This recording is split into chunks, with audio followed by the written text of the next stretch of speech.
మన Varahi sales grand festive celebrations ప్రతి 10,000 రూపాయల కొనుగోలుపై ఒక బంగారు నాణెం ఉచితం. ఈ ఆఫర్ జనవరి 15 వరకు మాత్రమే. Welcome to iDream media. So జనరల్గా చలికాలం, వింటర్ సీజన్, శీతాకాలంలో హార్ట్ అటాక్ వచ్చే రిస్క్ అనేది ఎక్కువగా ఉంటుందా? సో హార్ట్ అటాక్ వచ్చే ముందు ఎలాంటి లక్షణాలు కనిపిస్తాయి? ప్రీ సిమ్టమ్స్ అంటే ఏముంటాయి? హార్ట్ అటాక్ అని తెలిసిన వెంటనే ఏం చేయాలి? సో పూర్తి వివరాలు తెలుసుకుందాం. మనతో పాటు ప్రముఖ interventional cardiologist doctor Chanakya Kishore ఉన్నారు ఫ్రమ్ కేర్ హాస్పిటల్, హైటెక్ సిటీ. డాక్టర్ గారు నమస్తే అండి. నమస్తే. జనరల్గా ఇది వింటర్ సీజన్ వచ్చిందంటే ఎక్కువగా హార్ట్ అటాక్ రిస్క్ ఉంటుంది అని చెప్తూ ఉంటారు, అవునా డాక్టర్ గారు? వింటర్ సీజన్లో ఏంటంటే కొద్దిమందికి ఈ కొర్నరీ ఆర్టరీస్ స్పాజంలోకి పోవడం, అంటే కొర్నరీ వ్యాసో స్పాజం అంటారు, అట్లా రావడానికి కొద్దిగా ఆస్కారం ఉంది. బట్ హార్డ్ ఎవిడెన్స్ అని అంటే డెఫినెట్ ట్రయల్స్ మనకి సైన్స్ ఏం చెప్తుంది అంటే there is no seasonal variation for heart attacks. But కొద్ది పేషెంట్స్లో మటుకు హైపర్ సెన్సిటివ్ ఉండే వాళ్ళల్లో ఈ చలిలో స్పాజంలోకి పోయి ఆ కొర్నరీ ఆర్టరీస్ హార్ట్ అటాక్స్ రావడానికి ఛాన్స్ ఉన్నాయి. బట్ లార్జ్ ట్రయల్స్లో మెజారిటీ ఆఫ్ ద సైన్స్ ఏం చెప్తుంది అంటే there is no seasonal variation for heart attacks. తెల్లవారుజామున హార్ట్ అటాక్స్ హార్ట్ అటాక్స్ రావడానికి ఎక్కువ ఛాన్స్ ఉంటుంది. ఎందుకంటే యూజువల్గా ఏంటంటే స్లీప్లో ఎర్లీ అవర్స్లో మన స్ట్రెస్ హార్మోన్స్ అంటారు, నారడ్రిలిన్, అడ్రిలిన్, కార్టిజాల్, ఇవన్నీ స్ట్రెస్ హార్మోన్స్, ఇవన్నీ పెరుగుతాయి ఎర్లీ అవర్స్లో. స్ట్రెస్ హార్మోన్స్ పెరిగినప్పుడు ఏమైందంటే ఆటోమేటిక్గా ఈ కొర్నరీ ఆర్టరీస్ ఏదైతే ఉంటాయో బ్లడ్ సప్లై చేసేవి హార్ట్కి, ఇవి స్పాజంలోకి పోతాయి, అంటే నేరో అయిపోతాయి అనమాట. నేరో అయిపోయి లేకపోతే ఆ స్ట్రెస్ వల్ల ఏమవుతుందంటే ఒకసారి ఆల్రెడీ అండర్లైంగ్ వాళ్ళకి ఏమన్నా బ్లాక్ ఉందనుకోండి, ఆ బ్లాకు ఆ లేయర్ లోపల కొలెస్ట్రాల్ లేయరు ఈ స్ట్రెస్కి ఏమవుతుందంటే సడన్గా రప్చర్ అయిపోద్ది, థిన్ అయిపోయి రప్చర్ అయిపోయి క్లాట్ ఫామ్ అయిపోద్ది. క్లాట్ ఫామ్ అయిపోయినప్పుడు ఇది 80% 90% అన్న బ్లాక్ కాస్త 100% అయిపోద్ది. క్లాట్ ఫామ్ అయిపోయి కంప్లీట్గా ఆర్టరీని అక్లూడ్ చేస్తుంది.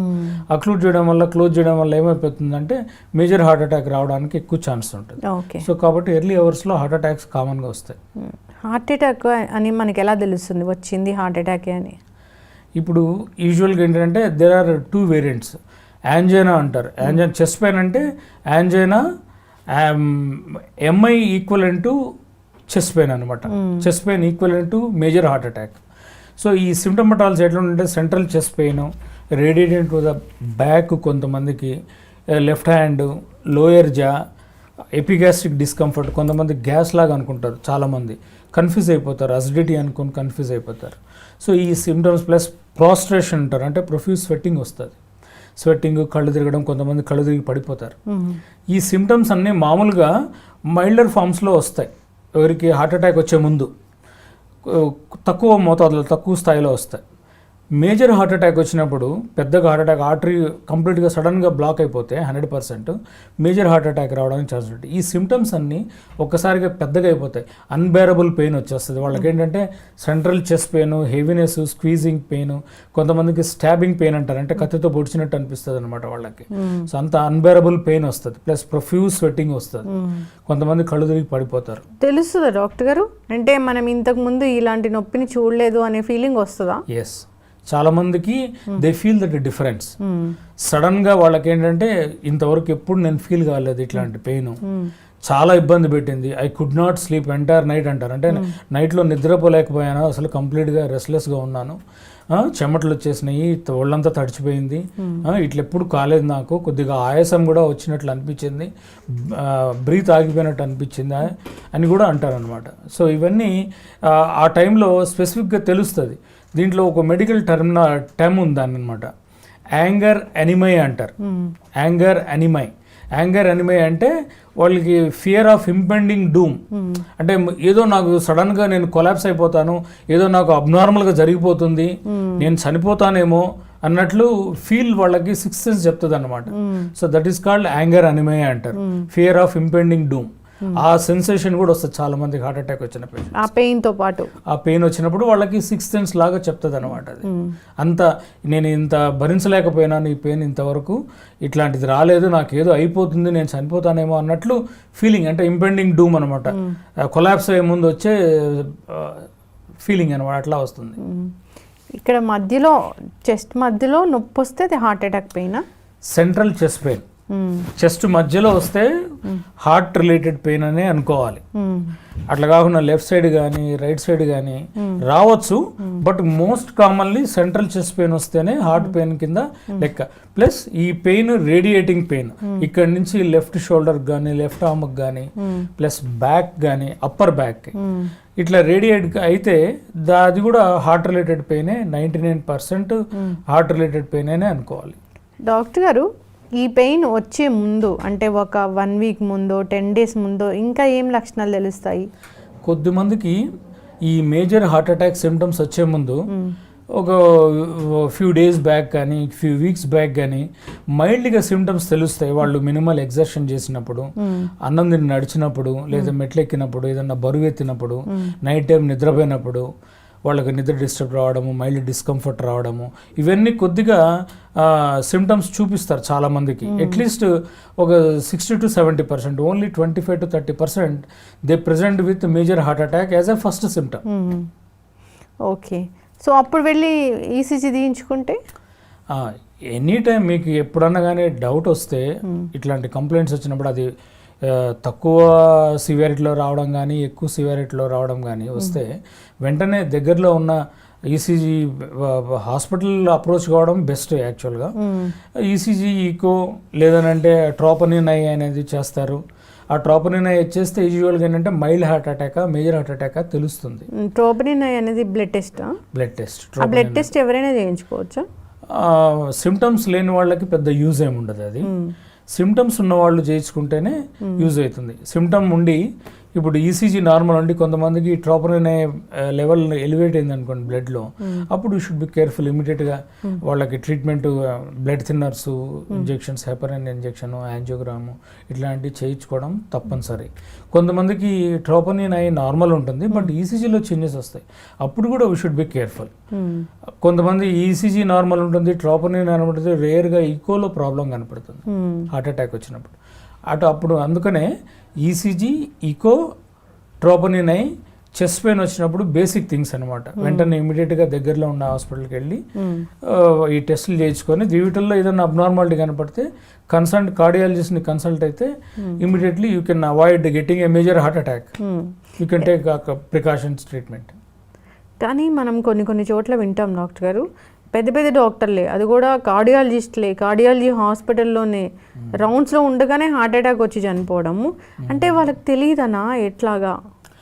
అట్లా చాలా ఇన్సిడెంట్స్ ఉన్నాయండి. Doctors plus cardiologist few months బ్యాకే ఒక కార్డియాలజిస్ట్ ఈజ్ జస్ట్ 46 years అంతే, Chennai, is from Gujarat, is a senior cardiologist, is in-charge of the department of the cardiology in Gujarat. ఆయన వర్క్ అంతా 6 o'clock అయిపోయింది, ఏదో కొద్దిగా అసిడిటీ లాగా వస్తే ఇమీడియట్లీ ఈవెంట్ టు క్యాజువాలిటీకి పోయి వర్క్ రౌండ్స్ అంతా అయిపోయిన తర్వాత ఓపీ వర్క్ చూసుకొని క్యాజువాలిటీకి పోయి క్యాజువాలిటీలో ఈసీజీ చేయించుకున్నాడు. ఈసీజీ చేయించుకొని నార్మల్ వచ్చింది, ట్రోపనిన్ ఈకో అన్ని నార్మల్ వచ్చిన తర్వాత మళ్ళీ 1/2 hour 45 minutes అక్కడ వెయిట్ చేసి క్యాజువాలిటీలో మళ్ళీ ఈసీజీ, ట్రోపనిన్ చేయించుకున్నాడు. 2 times నార్మల్ వచ్చాయి ఆయనకి. Echo, ECG 1 hour apart, 45 minutes to 1 hour. 1 hour అంటే అది 1 hour తర్వాత కూడా నార్మల్ వస్తే యూజువల్గా ఆయన ఏదో అసిడిటీ ఇంజెక్షన్ ట్యాబ్లెట్ ఏదో తీసుకొని ఇంటికి వెళ్ళాడు. ఇంటికి వెళ్ళిన తర్వాత 7 o'clock ఏమి వెళ్ళాడు, బట్ 8:30 అగైన్ ఈ డెవలప్డ్ సేమ్ కంప్లైంట్. ఈసారి అక్కడ వాళ్ళ వైఫ్ చూస్తుండగానే నాకేదో మళ్ళీ డిస్కంఫర్ట్ వచ్చేసింది అని చెప్పి ఈ డెవలప్డ్ ప్రొఫ్యూజ్ స్వెట్టింగ్, అంటే సివియర్గా చెమటలు వచ్చేసాయి and immediately collapsed at home. అట్లా జరుగుతుంది ఒక్కొక్కసారి. ఇంకా మా ఆయన్ని తీసుకొచ్చి ఎంత సిపిఆర్ చేసినా, క్యాజువాలిటీకి తీసుకొచ్చి సిపిఆర్ చేసినా కూడా ఈ కుడ్ నాట్ సర్వైవ్. చెన్నైలో కూడా ఒక కార్డియాలజిస్ట్ సిటీ సర్జన్ రీసెంట్గా some 53-year-old city surgeon also he died because of general surgeon also he died 3-4 days back. ఇట్లా కాకుండా అసలు ఒక 3-4 years తర్వాత వస్తుందేమో హార్ట్ అటాక్ అని తెలుసుకోవడానికి ఏం టెస్ట్లు ఉండవు?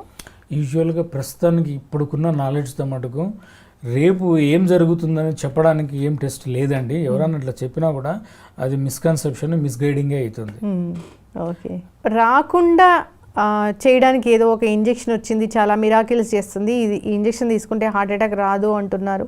ఇప్పుడు ఇవన్నీ ఏంటంటే ఇట్లాంటి డ్రగ్స్ మార్కెట్లో ముందు నుంచి కూడా ఉన్నాయి. ఇప్పుడు ఇవేంటంటే ఇవి కొంతమంది డయాబెటీస్కి యూజ్ చేస్తారు, కొంతమంది ఒబిసిటీ వెయిట్ ఎక్కువ ఉన్న వాళ్ళకి యూజ్ చేస్తారు ఈ డ్రగ్స్. అవి యూజ్ చేయడం వల్ల ఏమంటే హార్ట్ అటాక్స్ కూడా తగ్గాయి వీళ్ళల్లో అని ట్రయల్స్ చూపించాయి. సో అటువంటి వాళ్ళకి అంటే ఓవర్ వెయిట్ ఉన్న వాళ్ళకి, ఒబిసిటీ ఉన్న వాళ్ళకి, ప్లస్ డయాబెటీస్ ఉన్న వాళ్ళకి ఈ డ్రగ్స్ యూజ్ చేయడం వల్ల ఫ్యూచర్లో వీళ్ళకి హార్ట్ అటాక్స్ తగ్గడానికి ఛాన్స్ ఉంది. ప్లస్ ఇంకొకటి ఏంటంటే మామూలుగా హై కొలెస్ట్రాల్ ఉన్న వాళ్ళకి, family history of coronary disease with high cholesterol ఉన్న వాళ్ళకి మనము ఇంక్లీజ్రాన్ అని ఒకటి డ్రగ్, లేటెస్ట్ డ్రగ్ ఇంజెక్షన్, ఈ ఇంజెక్షన్ ఇస్తాం. ఈ ఇంజెక్షన్ కాస్ట్లీ. ఇది యూజ్ చేయడం వల్ల ఏంటంటే కొలెస్ట్రాల్ బాగా తగ్గుద్ది. కొలెస్ట్రాల్ తగ్గడం వల్ల ఎస్పెషల్లీ ఫ్యామిలీ హిస్టరీ ఉన్న వాళ్ళకి ఇది బాగా పనిచేస్తుంది. కొలెస్ట్రాల్ తగ్గడం వల్ల ఏమైందంటే ఆటోమేటిక్గా హార్ట్ అటాక్స్ రావడానికి తగ్గుతుంది అనమాట. ఇది ఇండైరెక్ట్గా ఆ ట్రయల్స్ చెప్పింది. సో నార్మల్ పర్సన్ ఆ ఇంజెక్షన్ తీసుకోవడం వల్ల హార్ట్ అటాక్ రాదు అని ఏం లేదు. అట్లా నార్మల్ పర్సన్స్ తీసుకోకూడదు ఆ ఇంజెక్షన్. అట్లాంటివి ఏం లేవు. హార్ట్ అటాక్ వస్తే వెంటనే ఈ టాబ్లెట్స్ వేసుకోండి, నేను ఒక 3 టాబ్లెట్స్ కూడా చాలా వైరల్ అవుతుంది మెసేజ్. నిజంగా పనిచేస్తాయా? ఆ టాబ్లెట్స్ పేరు ఏంటి?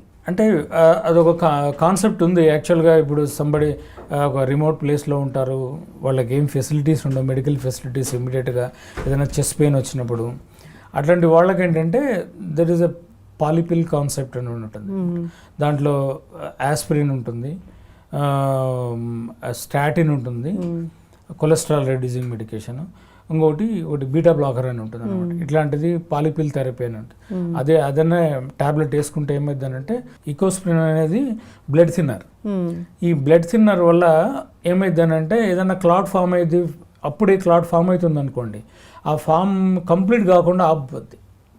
కంప్లీట్గా బ్లడ్ థిన్నర్ కంప్లీట్గా బ్లాక్ చేయకుండా, ఓకే 98% క్లాట్ అయినా 1% బ్లడ్ సర్క్యులేషన్ మనకి జరిగినా కూడా మేజర్ హార్ట్ అటాక్ నుంచి బయటపడడానికి అనేది ఒక concept. But trials have not shown, studies మన సైన్స్ ఇప్పటివరకు ఎక్కడ ప్రూవ్ చేయలే అట్లాంటిది తీసుకున్నంత మరి. Plus most of the time వాళ్ళకి తెలియదు అది హార్ట్ అటాక్ కాదో తెలియదు. ముందు కన్ఫర్మ్ చేయాలి కదా ఎవరన్నా ఈ పెయిన్, కన్సర్న్ పెయిన్ అనేది హార్ట్ అటాక్ కాదని. కానీ లిమిటెడ్ డోసెస్లో తీసుకోవడం వల్ల నార్మల్ హెల్దీ అడల్ట్కి ఈ ఆస్పిరిన్ అనేది, క్లోబిడోగ్రెల్, స్టాటిన్, బీటా బ్లాకరు ఇవి తీసుకోవడం వల్ల పెద్ద మేజర్ సైడ్ ఎఫెక్ట్స్ ఏం రావు ఇనిషియల్ ఒక టాబ్లెట్ వల్ల. సో అందుకని ఏంటంటే that is one concept. Probably if you are going for a trekking with some age 60+ age group, మీకు బ్యాక్గ్రౌండ్ హిస్టరీ ఆఫ్ స్మోకింగ్ కానీ, లేకపోతే ఫ్యామిలీ హిస్టరీ కానీ, డయాబెటీస్ కానీ, ఇట్లాంటి హై కొలెస్ట్రాల్ కానీ హిస్టరీ ఉంది, కానీ ఇప్పటివరకు ఏం సిమ్టమ్స్ రాలేదు, మీరు ఏదైనా ట్రెక్కింగ్కి వెళ్తున్నారు, కొంచెం హై ఆల్టిట్యూడ్కి వెళ్తున్నారు, ఎక్కువ స్ట్రెన్యూస్ యాక్టివిటీకి వెళ్తున్నారు అన్నప్పుడు ఇట్లాంటి దగ్గర పెట్టుకోవడము.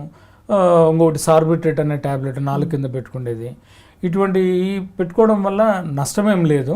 బట్ ఏదన్నా మెడికల్ పర్సన్ చూసి ఇది హార్ట్ రిలేటెడ్ పెయినే, ఇవి తీసుకుంటే మంచిదని ఇస్తే దానివల్ల definitely there is side effect. Aspirin Covid తర్వాత మాకు చాలా తెలిసిపోయింది అదొక బ్లడ్ థిన్నర్ అని. జనరల్ గా కూడా హార్ట్ అటాక్ వస్తుంది, వ్యాక్సిన్ తీసుకుంటే కూడా హార్ట్ అటాక్ వస్తుంది, ఆ బ్లాక్స్ వస్తాయి అని అంటున్న నేపథ్యంలో చాలా మంది డాక్టర్ ప్రిస్క్రైబ్ చేయకుండా కూడా వాడుతూ ఉన్నారు. ఎక్కువ కాలం వాడితే ఏం జరుగుతుంది ఇలాంటి బ్లడ్ థిన్నర్స్?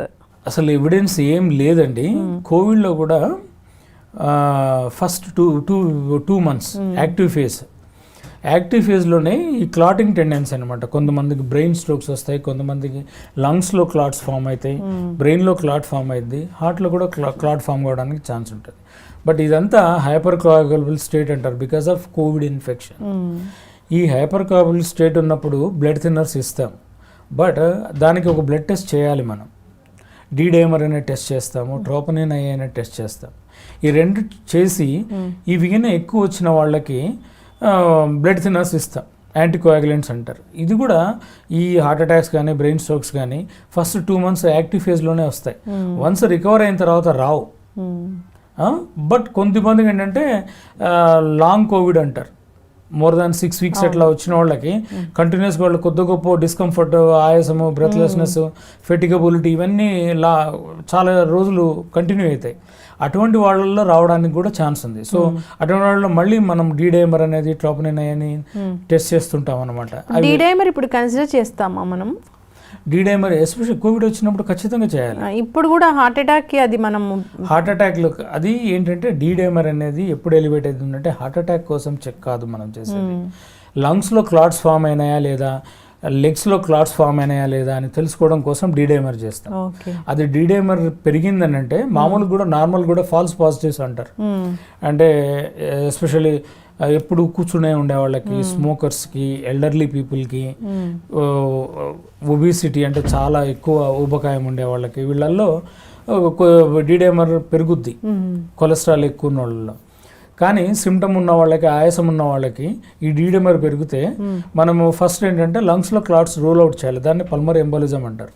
ఈ డైమర్ వస్తే మనము వెంటనే సిటీ పల్మరీ యాంజియోగ్రాము, ఈ లెగ్స్లో క్లాట్స్ ఉన్నాయా లేదా అని చూడడం కోసము వీనస్ డాప్లర్ అని చేస్తాం. లెగ్ వీనస్ డాప్లర్ అనేది చేసి అవి రూల్ అవుట్ చేసి వాటిలో క్లాట్స్ ఉన్నాయని కన్ఫర్మ్ అయితే మనము బ్లడ్ థిన్నర్స్ దాంట్లో ఇనిషియల్గా అయితే ఇంజెక్షన్స్ ఇస్తాము, క్లాట్ బస్టర్స్ అని.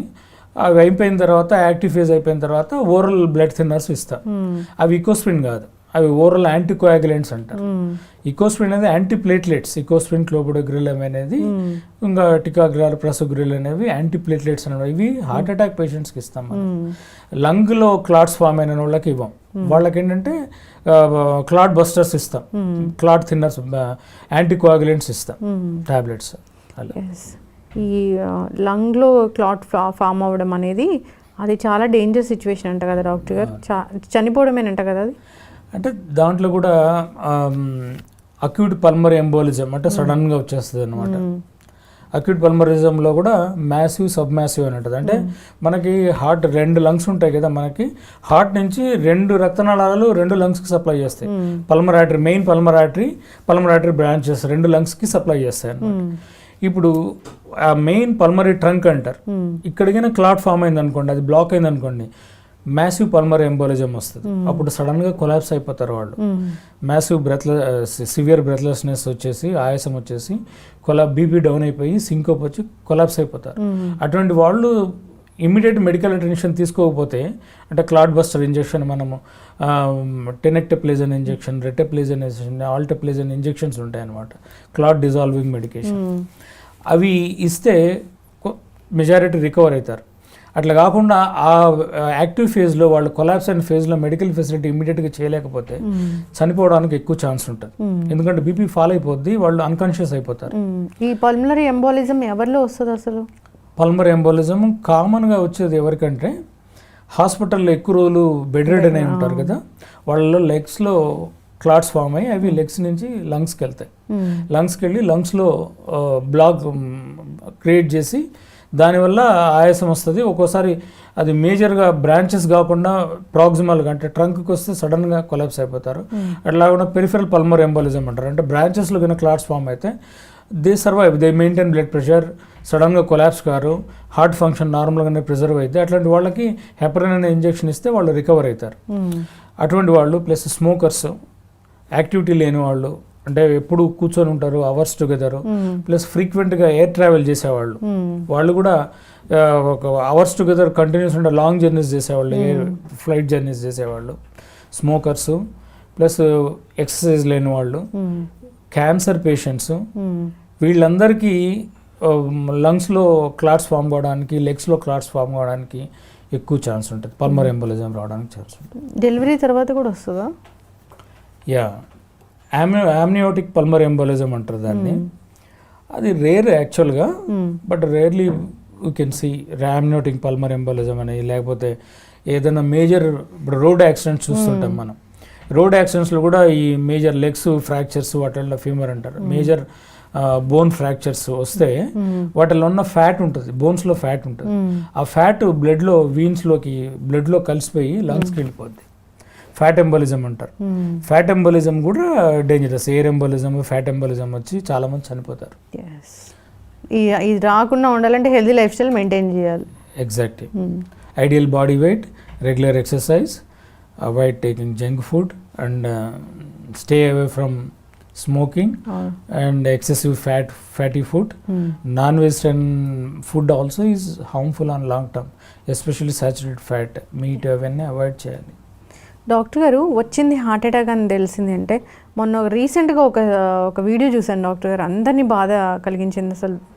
అంటే హార్ట్ అటాక్ వచ్చింది ఒక పేషెంట్కి అక్కడ బెంగళూరులో, ఏదో ఒక చిన్న హాస్పిటల్ తీసుకెళ్లారు, హాస్పిటల్ కూడా కాదు, అదో చిన్న క్లినిక్ లాంటి దానికి. వాళ్ళు ఈసీజీ తీసి హార్ట్ అటాక్ అన్నారు. నెక్స్ట్ దగ్గర వెళ్ళాలంటే అంటే హార్ట్ అటాక్ వచ్చిన పేషెంట్ని జనరల్గా కూడా వాళ్ళకు ఒక మనము వాళ్ళని పంపించడానికి సరైన ఏర్పాట్లు చేసి పంపించాలి కదా డాక్టర్ గారు. ఆ వైఫ్ తీసుకెళ్ళడానికి చాలా కష్టాలు పడి మళ్ళీ అదే పేషెంట్ డ్రైవ్ చేసుకుంటూ వెళ్ళి మధ్యలో కింద పడిపోయి హెల్ప్ కోసం చూసి అదంతా మనం చూసాము. నాకు చాలా బాధేసింది. అంటే జనరల్గా కూడా అది చాలా వైరల్ అయింది. హార్ట్ అటాక్ వచ్చింది అన్న పేషెంట్ని అసలు ఎట్లా మనము వాళ్ళు పంపించాలి? అంటే ఇదంటే ఏంటంటే ఇప్పుడు చెస్ట్ పెయిన్ వచ్చిన వాళ్ళు వెంటనే దగ్గరలో హాస్పిటల్కి వెళ్ళి ఈసీజీ తీయించుకోవాలి. ఈసీజీలో వాళ్ళు హార్ట్ అటాక్ వచ్చిందని అంటే అక్కడికి క్వాలిఫైడ్ ఎవరన్నా పీపుల్ ఉన్నారంటే ఇఫ్ దే ఆర్ వెరీ కాన్ఫిడెంట్గా వాళ్ళు హార్ట్ అటాక్ అని డయాగ్నోస్ చేస్తే మనకి క్లాట్ బస్టర్స్ అంటే క్లాట్ డిజాల్వింగ్ ఇంజెక్షన్స్ అవి ఇప్పుడు ఏంటి అది ఏమి ఇంతకుముందు అంటే డ్రిప్లో పెట్టి సలైన్లో డ్రిప్ పెట్టి 45 minutes 1 hour ఇచ్చేవాళ్ళు. ఇప్పుడు అట్లా కాదు, ఇప్పుడు జస్ట్ స్ట్రైట్గా ఇచ్చేయడం అంతే, జస్ట్ ఫ్యూ సెకండ్స్లో ఇంజెక్షన్ వెళ్ళిపోద్ది, టెనెక్టప్లేజన్ ఇంజెక్షన్. సో అది ఇమీడియట్గా ఇస్తే, ఎందుకంటే హార్ట్ అటాక్ వచ్చిన తర్వాత ఎవ్రీ మినిట్ కౌంట్స్ అనమాట. First few hours golden hours, 2 to 3 hours. ఈ 2 to 3 hoursలో గిన మనము ఈ ఇంజెక్షన్ గిన ఇవ్వగలిగామంటే మెజారిటీ రికవర్ అవుతారు. ఎందుకంటే ఆ క్లాట్ సాఫ్ట్గా ఉంటుంది ఫస్ట్ ఇనిషియల్ ఫ్యూ అవర్స్లో. వెంటనే ఈ ఇంజెక్షన్ క్లాట్ బస్టర్కి ఇంజెక్షన్కి ఈ థ్రాంబోలైటిక్స్ అంటారు వాటిని, థ్రాంబోలైటిక్ థెరపీ. ఈ ఇంజెక్షన్ ఇస్తే ఆ క్లాట్ డిజాల్వ్ అయ్యి బ్లడ్ సర్క్యులేషన్ మెయింటైన్ అయింది అనుకోండి, అప్పుడు సర్వైవ్ అవ్వడానికి ఛాన్స్ ఎక్కువ ఉంటాయి. ఇమ్మీడియట్గా వాళ్ళు మేజర్ సెంటర్కి, ఏదైనా క్యాత్ ల్యాబ్ ఉన్న centre where there is 24/7 cath lab services, cardiac services ఉన్న దగ్గరికి వెళ్తే వాళ్ళు యాంజియోగ్రామ్ చేసి ఏదైనా బ్లాక్ ఉంటే దాన్ని రిలీవ్ చేసి. ట్రాన్స్పోర్టేషన్ ప్రాబ్లం అయింది, మినిమం అది కూడా మెయింటైన్. ట్రాన్స్పోర్ట్ ఏంటంటే ఇంకోటి most of the European countries వాళ్ళకి ఏంటంటే ఈ అంబులెన్స్లోనే వాళ్ళు they are train to diagnose acute heart attack. ఈసీజీలో పెట్టంగానే ఈసీజీ తీస్తారు, హార్ట్ అటాక్ అని తెలియంగానే వాళ్ళ టెనెక్టప్లేజ్ ఇంజెక్షన్, రెటప్లేజ్ ఇంజెక్షన్ ఆ అంబులెన్స్లోనే ఇస్తారు. ప్లస్ కొంతమందికి ఈ ఫస్ట్ ఫ్యూ అవర్స్లో, ఎస్పెషల్లీ 1 hourలో నేను చెప్పాను కదా కళ్ళు తిరిగి పడిపోతారని, గుండె వేగం కొట్టుకొని సడన్గా హార్ట్ స్టాప్ అయిపోద్ది. ఆ వేగం కొట్టుకునే దాన్ని కూడా వాళ్ళు ఆ మానిటర్కి కనెక్ట్ చేస్తారు, డిఫిబ్రిలేటర్కి కనెక్ట్ చేసి ఉంటుంది. ఎప్పుడన్నా ద మూమెంట్ వాళ్ళు ఆ డిటెక్ట్ చేయగానే హార్ట్ వేగంగా కొట్టుకుంటుందనే మెలిగ్నెంట్ అరిథమియాస్ అంటారు, కార్డియాక్ అరెస్ట్ వచ్చే ముందు వస్తుంది. వెంటనే వాళ్ళు షాక్ కూడా ఇచ్చేస్తారు. డిఫిబ్రిలేటర్ ఎక్కడ డిఫిబ్రిలేటర్స్ పబ్లిక్ ప్లేసెస్లో పెట్టాలని ఎంత అవేర్నెస్ క్రియేట్ చేసినా మనకి ఎక్కడ కనపడట్లేదు. మాస్ గ్యాదరింగ్స్ ఎక్కువగా అయ్యే మాల్స్ ఇలాంటి వాటిలో కూడా ఎక్కడ కనపడట్లేదు డాక్టర్ గారు ఇండియాలో అయితే. అవును, ఆ అవేర్నెస్ తక్కువ ఉంది.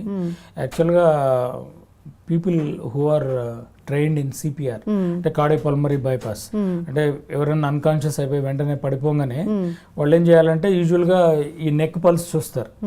నెక్ పల్స్ చూసి ముందు తట్టి చూడాలి. తట్టిన తర్వాత ఇమ్మీడియట్గా కాన్షియస్గా రాకపోతే దే స్టార్ట్ సిపిఆర్. అక్కడ పక్కనే డిఫిబ్రిలేట్ ఉంటే డిఫిబ్రిలేట్ ఇస్తారు.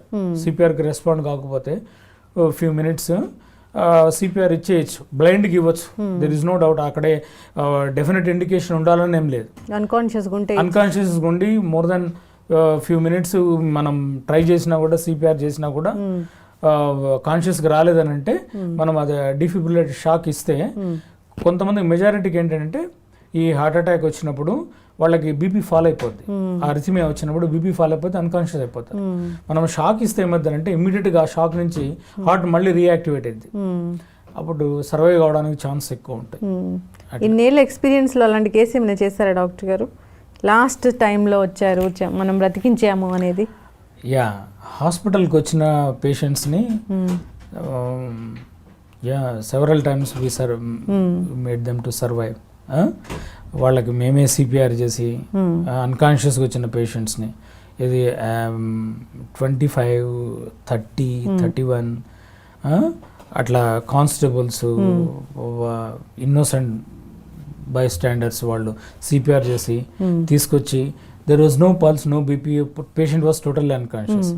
అట్లాంటి వాళ్ళని సిపిఆర్ చేసి బట్ విట్నెస్డ్ కానీ అన్విట్నెస్డ్ అంటే చూసినప్పుడు కళ్ళు తిరిగి పడిపోయి వాళ్ళు సిపిఆర్ చేసి వెంటనే తీసుకొస్తే వాళ్ళకి సర్వైవల్ రేట్ ఎక్కువ ఉంటుంది.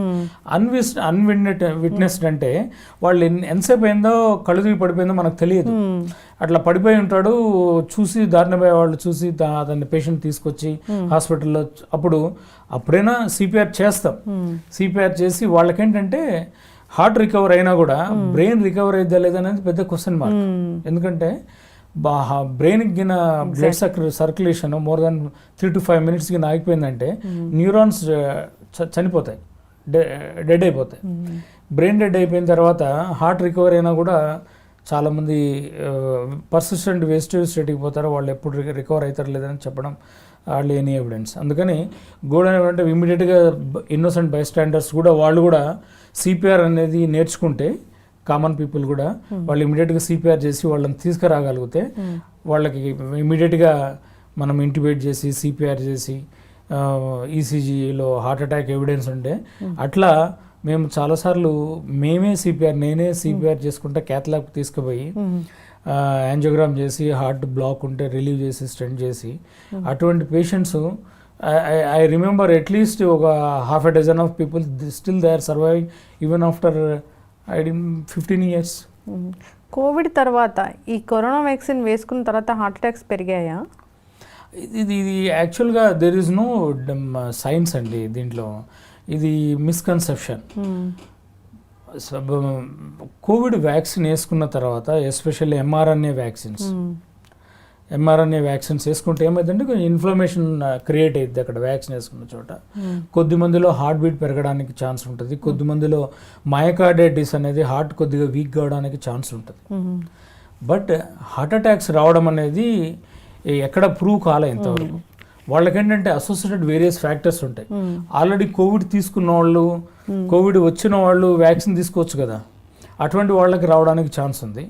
అంతేగాని యాక్టివ్ ఫేజ్ లో ఉన్న వాళ్ళు నేను చెప్పేది ఉన్నప్పుడు ఇప్పుడు వాళ్ళు చెప్పరు, చాలా మంది రివీల్ చేయరు, నాకేం రాలేదు ఏం తెలియదు అని అంటారు. కోవిడ్ చాలా మందిలో సైలెంట్ కూడా ఉంటుంది. ఏంటంటే నాన్ స్పెసిఫిక్ కంప్లైంట్స్ ఉంటాయి, వాళ్ళకి ఐడెంటిఫై చేసుకోలేరు, మెడికల్ అటెన్షన్ తీసుకోరు. సో వాళ్ళు సబ్సిక్వెంట్ గా కోవిడ్ వ్యాక్సిన్ వేసుకుంటారు ఆ యాక్టివ్ ఫేజ్ లో. వాళ్ళకి ఇమ్యూనో సప్రెసెంట్ ఎల్డర్లీ పీపుల్ వీళ్ళకి ఏంటంటే ఇమ్యూనిటీ చాలా తక్కువ ఉంటుంది. సో ఈ యాక్టివ్ ఫేజ్లో ఆల్రెడీ ఇమ్యూన్ తక్కువ ఉన్న ఫేజ్లో వాళ్ళు ఈ కోవిడ్ ఇన్ఫ్లమేషన్ కంటిన్యూ అవుతున్నప్పుడు వ్యాక్సిన్ వేసుకుంటే అటువంటి వాళ్ళకి ఏదైనా ప్రిస్క్రైబ్ కావడానికి ఛాన్స్ ఉంది. అంతేగాని వ్యాక్సిన్ పర్సే క్లియర్గా వాళ్ళు ఇప్పుడు కోవిడ్ వచ్చి కూడా మనకి 2-3 years అయిపోయింది కదా. So there is enough data, enough people who have taken vaccine and they followed up for 2 years or 3 years whatever. ఎవరికి మేజర్ హార్ట్ అటాక్స్ వచ్చినట్లు కానీ మేజర్ స్ట్రోక్స్ వచ్చినట్లు కానీ ఎవిడెన్స్ ఏం లేదు, వితౌట్ ఎనీ ఎవిడెన్స్. అంటే ఇప్పుడు మనకి వేరే మెడికల్ ఫ్యాక్టర్స్ ఏం రిస్క్ ఫ్యాక్టర్స్ లేకుండా ఓన్లీ కోవిడ్ వ్యాక్సిన్ ప్రీవియస్గా అంతా క్వైట్ హెల్దీ పర్సన్ వ్యాక్సినేషన్ తీసుకున్న తర్వాత ఇట్లా వచ్చినట్లు ఎక్కడ ఎవిడెన్స్ ఏం లేదు. అయితే డాక్టర్ గారు, ఇప్పుడు హార్ట్ అటాక్ వచ్చిన 1 hour లోపు హాస్పిటల్కి వెళ్ళిపోవాలా? అంటే జనరల్గా పక్కన ఉంటే పక్కనే హార్ట్ అటాక్ రాగానే ఇమీడియట్గా మెడికల్ అటెన్షన్ అయితే తీసుకోవాలి. గోల్డెన్ పీరియడ్ అంటే 1 hour 2 to 3 hours golden hour. ఎందుకంటే మయోకార్డియం ఇప్పుడు బ్లడ్ సర్క్యులేషన్ ఆగిపోగానే స్లోగా అది వీక్ అవుతుంది. మయోకార్డియం పంపింగ్ చేంబర్ కదా, హార్ట్ అంటే it's like A pumping chamber, muscle pump చేస్తూ ఉంటుంది, శరీరానికంతా బ్లడ్ సప్లై చేస్తుంది. ఈ బ్లడ్ వెజల్ ఏదైతే ఆగిపోయిందో ఆ ఏరియా స్లోగా వీక్ అయిపోద్ది. ముందు ఇనిషియల్ ఫేజ్లో ఇరిటబుల్ అయిపోద్ది, వెంటనే సడన్గా బ్లడ్ సర్కిల్ ఆగిపోగానే ఇరిటబుల్ అయిపోయి వెంటనే అరిథమియాస్ వస్తాయి. అందుకని చెప్పాను, సడన్గా కళ్ళు తిరిగి పడిపోతారు, కార్డియాక్ అరెస్ట్ అయింది ఫస్ట్ 1 hourలో, మెలిగ్నెంట్ అరిథమియాస్ వస్తాయండి. అట్లా రాలేదనుకోండి, ఈ మయోకార్డియం మనం వెంటనే ఆ థ్రోంబోలైటిక్ ఇంజెక్షన్ ఇవ్వడం కానీ లేకపోతే యాంజియోగ్రామ్ చేసి ఆ బ్లాక్ని రిలీవ్ చేసి స్టెంట్ వేస్తే వీక్ అవుతున్న హార్ట్ వెంటనే రికవర్ అయింది. కానీ 4 to 6 అవర్స్ తర్వాత స్లోగా పర్మనెంట్ డ్యామేజ్ అయిపోద్ది, నెక్రోజ్ అయిపోద్ది, మజిల్ అంతా డెడ్ అయిపోద్ది. అంటే సన్నగా నెక్రోటిక్ టిష్యూ ఏంటంటే అది ఒకసారి పర్మనెంట్ డ్యామేజ్ అయిన తర్వాత మనం బ్లడ్ సర్క్యులేషన్ రిస్టోర్ చేసిన తర్వాత చేసినా కానీ మజిల్ రికవర్ కాదు. ఎట్లయితే చెట్టు చనిపోయిన తర్వాత మనం నీళ్ళు వేస్తే ఎట్లా చెట్టు అయితే రికవర్ కాదు, సిమిలర్గా చెట్టు ఎండిపోయిన తర్వాత నీళ్ళు వేస్తే రికవర్ కాదు, ఎట్లా దానికి జీవం రాదు, ఇక్కడ కూడా అంతే. మజిల్ ఒకసారి డెడ్ అయిన తర్వాత మనం స్టెంట్ వేసినా కూడా, ఇంజెక్షన్స్ ఇచ్చినా, ఏం చేసినా కూడా రికవర్ గారు. ప్లస్ వాళ్ళకి ఏంటంటే కాంప్లికేషన్స్ వస్తాయి, హార్ట్ ఫెయిల్యూర్ కావడము, బీపీ డౌన్ కావడము, మళ్ళీ అరిథిమియాస్, సెకండరీ అరిథిమియాస్ అంటారు, దానివల్ల ప్రాణాపాయం రావడం, సడన్ కార్డియాక్ అరెస్ట్ రావడం, ఇవన్నీ జరుగుతాయి. ఒకసారి స్టెంట్ వేసాక మళ్ళీ హార్ట్ అటాక్ వచ్చే అవకాశం ఉంటుందా? డెఫినెట్గా మేడం. ఒకసారి హార్ట్ పేషెంట్ అంటే లైఫ్ టైం హార్ట్ పేషెంటే. ఒకసారి హార్ట్ అటాక్ వచ్చింది, నేను వెంటనే 1 అవర్లో వెళ్ళిపోయాను, డాక్టర్ గారు స్టెంట్ వేశారు, మంచి రిజల్ట్ వచ్చింది, నా హార్ట్ నార్మల్గా ఉంది, ఇప్పుడు నేను అన్నీ తినొచ్చు, తిరగచ్చు, నేను అన్ని బ్యాడ్ హ్యాబిట్స్, నా లైఫ్ స్టైల్ ఇష్టం అట్లా అనడానికి లేదు. ఒకసారి మీకు ఆ ససెప్టబిలిటీ వచ్చిందని లెక్క, మీ బ్లడ్ వెజల్స్కి హార్ట్ అటాక్ వచ్చే ఆ టెండెన్సీ ఉందన్నట్టు. ఒకసారి మీరు టైంకి పోయి మీరు స్టెంట్ వేయించుకున్న వెంటనే హార్ట్ మజిల్ వీక్ కాదు, రికవర్ అవుతారు చాలామంది. కొద్దిగా మైల్డ్ వీక్నెస్ ఉన్న తర్వాత 4 to 6 వీక్స్లో హార్ట్ నార్మల్ అయిపోద్ది. నార్మల్ అయిపోయి స్లోగా medications life time blood thinner వాడుకుంటుండాలి. ప్లస్ హెల్దీ లైఫ్ స్టైల్ అనేది లైఫ్ టైం పాటించాలి. లేకపోతే ఏంటంటే వీళ్ళకి మళ్ళీ అక్కడ స్టెంట్ బాగుండొచ్చు, స్టెంట్లో కూడా ఒక్కోసారి మళ్ళీ క్లాట్ ఫామ్ కావచ్చు 4-5 ఇయర్స్ తర్వాత, 10 ఇయర్స్ తర్వాత, లేదంటే వేరే బ్లడ్ వెజల్స్లో ఎక్కడన్నా కొత్త ఏరియాస్లో కూడా బ్లాక్స్ రావడానికి ఛాన్స్ ఉంది హెల్దీ లైఫ్ స్టైల్ పాటించకపోతే. ఇప్పుడు 20-25 ఇయర్స్ ఆఫ్ ఏజ్లోనే హార్ట్ అటాక్ వస్తున్న నేపథ్యంలో రాకుండా జాగ్రత్తలు అంటే మీరు ఏం చెప్తారు డాక్టర్ గారు? మనకి ఇండియాలో ఎస్పెషల్లీ ఈ Indian sub continent, south Asian రీజన్లో heart attacks compare to western people, అంటే అమెరికా కానీ యూరోప్ కానీ వాళ్ళతో కంపేర్ చేస్తే మనకు ఒక డికేడ్ ఎర్లీగా వస్తాయి హార్ట్ అటాక్స్, హార్ట్ ప్రాబ్లమ్స్ కూడా. సో అంటే వాళ్ళకి 40+ హార్ట్ అటాక్స్ వస్తాయి, మనకు 30+ వస్తాయి, 25-30 కూడా. యాజ్ ఎర్లియర్ నేను చూసిన పేషెంట్ అయితే 21 కూడా మేజర్ హార్ట్ అటాక్తో వచ్చారు. సో ఇటువంటి వాళ్ళకి ఏంటంటే ఫస్ట్ వాళ్ళకి మోర్ ఇంపార్టెంట్ ఏంటంటే ఫ్యామిలీ హిస్టరీ ఉందా లేదో చూసుకోవాలి. ఫ్యామిలీలో వాళ్ళ పెద్దవాళ్ళల్లో ఫాదర్కి 65 ఇయర్స్ లోపల, మదర్కి 65 ఇయర్స్ లోపల, ఫాదర్కి 55 ఇయర్స్ లోపలగిన హార్ట్ అటాక్ వస్తే వీళ్ళ పిల్లలకి 30 ఇయర్స్ లోపల హార్ట్ అటాక్స్, హార్ట్ ప్రాబ్లమ్స్ రావడానికి ఛాన్సెస్ ఉంటాయి. అటువంటి వాళ్ళు ఏంటంటే లేట్ అడల్ట్హుడ్ అంటే 20+, వీళ్ళంతా హెల్దీ లైఫ్ స్టైల్ పాటించడం, అంటే ఒబిసిటీకి రాకుండా చూసుకోవాలి, హై ఫ్యాటీ ఫుడ్ తినకూడదు, జంక్ ఫుడ్ తినడం అలవాటు చేసుకోకూడదు, అవాయిడ్ చేసుకోవాలి. రెగ్యులర్ ఫిజికల్ యాక్టివిటీ అనేది చాలా ఇంపార్టెంట్. ప్లస్ ప్రొలాంగ్డ్ అవర్స్ కూర్చొని ల్యాప్టాప్ ముందో లేకపోతే ఇంకొక యాక్టివిటీ కంటిన్యూస్గా 3 అవర్స్ కంటే ఎక్కువ కూర్చోకూడదు. 3 అవర్స్ కూర్చున్నారంటే అట్లీస్ట్ 10 to 15 మినిట్స్ నడవాలి. నడుస్తేనే అప్పుడు సర్క్యులేషన్ కొద్దిగా స్మూత్గా అయింది. Plus any given day you should find at least 30 minutes of speed walking. అంటే 30 minutes స్పీడ్ వాక్ చేస్తే ప్లస్ లిమిటెడ్గా తినాలి. ఏది ఎక్సెసివ్గా బింజ్ ఈటింగ్ అనేది చేయకూడదు. అది వెజిటేరియన్ అయినా నాన్ వెజిటేరియన్ అయినా బింజ్ ఈటింగ్ అనేది అవాయిడ్ చేసుకోవాలి. Non vegetarians especially saturated fat avoid చేసుకోవాలి. సాచురేటెడ్ ఫ్యాట్ అంటే ఈ మీటు ఇవన్నీ ఉంటాయి కదా, రెడ్ మీట్, వీటిల్లో సాచురేటెడ్ ఫ్యాట్ కంటెంట్ ఎక్కువ ఉంటుంది. సో అవి అవాయిడ్ చేసుకోవాలి. ప్లస్ పీరియాడిక్ చెకప్స్ ఇది very important. BP, sugar, cholesterol ఇవన్నీ పీరియాడిక్గా చెకప్ చేసుకోవడం. ఏం డౌట్ వచ్చినా కూడా ఏదైనా చెస్ట్ పెయిన్, ఇప్పుడు ఫ్యామిలీలో పెద్దవాళ్ళకు ఉంది, ఫ్యామిలీలో హై కొలెస్ట్రాల్ ఉంది, సడన్ కార్డియాక్ డెత్ ఉంది, ఎవరన్నా పెద్దవాళ్ళు కొంతమంది సడన్గా చనిపోతారు, వాళ్ళకి ఏం రీజన్ ఉందో తెలియదు. అటువంటి వాళ్ళకి వచ్చిన వాళ్ళకి పిల్లలకి వాళ్ళు జాగ్రత్తగా ఉండాలి. సో వాళ్ళు ఎవాల్యుయేషన్ కంప్లీట్ థరో చెకప్ చేయించుకోవాలి. కొంతమందికి పుట్టుకతో వచ్చేది అరిథిమియాస్ అనే ప్రాబ్లం ఉంటుంది, కొంతమందికి బ్లాక్స్ ప్రాబ్లం ఉంటుంది కొలెస్ట్రాల్ వల్ల, కొంతమందికి మయోపతి అంటారు. ఈ కార్డియోమయోపతి అవి 20 years 30 years తర్వాత మేనిఫెస్ట్ అవుతాయి. అవి అడ్వాన్స్ స్టేజ్ వచ్చినప్పుడు సడన్గా చనిపోతారు వాళ్ళు. ఏదన్నా హెవీ ఎగ్జర్షన్ చేసినప్పుడు, పరిగెత్తినప్పుడు, క్లైమ్ చేసినప్పుడు, కొంతమంది మరీ నడిచినప్పుడే సడన్గా కొలాప్స్ అయిపోతారు. సో ఈ మయోపతీస్ ఉన్నాయా, ఇవన్నీ ఎవాల్యుయేట్ చేయించుకోవాలి. అట్లా పెద్దవాళ్ళు ఎవరైనా సడన్గా చనిపోతే, ప్లస్ సిబ్లింగ్స్లో బ్రదర్ సిస్టర్ కానీ ఎవరైనా చనిపోతే వీళ్ళకి సిమిలర్ ప్రాబ్లం రావడానికి వాళ్ళ బ్రదర్స్కి సిస్టర్స్కి ఎక్కువ ఛాన్స్ ఉంటుంది సిబ్లింగ్స్లో వస్తే. అటువంటి వాళ్ళు ఇంకా జాగ్రత్తగా ఉండాలి. సో ఈ 20 years నుంచే స్టార్ట్ చేయాలి ఈ పీరియాడిక్ చెకప్లు, ఈ హెల్త్ చెకప్స్ ఇవన్నీ చేసుకుంటూ ఉండాలి. వాకింగ్ చేసేటప్పుడు ఆయాసంగా ఉంటే కూడా అది హార్ట్ అటాక్ ఒక ముందు ప్రీ సిమ్టమేనా? యా, హార్ట్ ప్రాబ్లం అనేది మామూలుగా హార్ట్ అటాక్ అంటే చెస్ట్ పెయిన్ అనే అనుకుంటాము, కానీ చెస్ట్ పెయిన్ అనేది వన్ ఆఫ్ ద కాంపోనెంట్ అనమాట. ఈ యాంజైనా అనేది హార్ట్ అటాక్ వచ్చే ముందు వచ్చే కంప్లైంట్స్లో చెస్ట్ పెయిన్ అనేది ఒక సిమ్టమ్, ఒక కంప్లైంట్ అంతే. కొద్దిమందికి ఆయాసం వస్తుంది మీరు అన్నట్టు, కొంతమందికి అసిడిటీ ప్రాబ్లం వస్తుంది, కొంతమందికి ఓన్లీ స్వెట్టింగ్ వస్తుంది, నడుస్తారు ఏం రీజన్ ఉండదు కానీ స్వెట్ చెమటలు వచ్చేస్తాయి. కొంతమందికి కళ్ళు తిరిగినట్లు ఉంటుంది, కొంతమంది కళ్ళు తిరిగి పడిపోతారు కూడా స్పీడ్గా నడిచేవాళ్ళు, సడన్గా ఉన్నట్టుండి ఏం రీజన్ ఉండదు.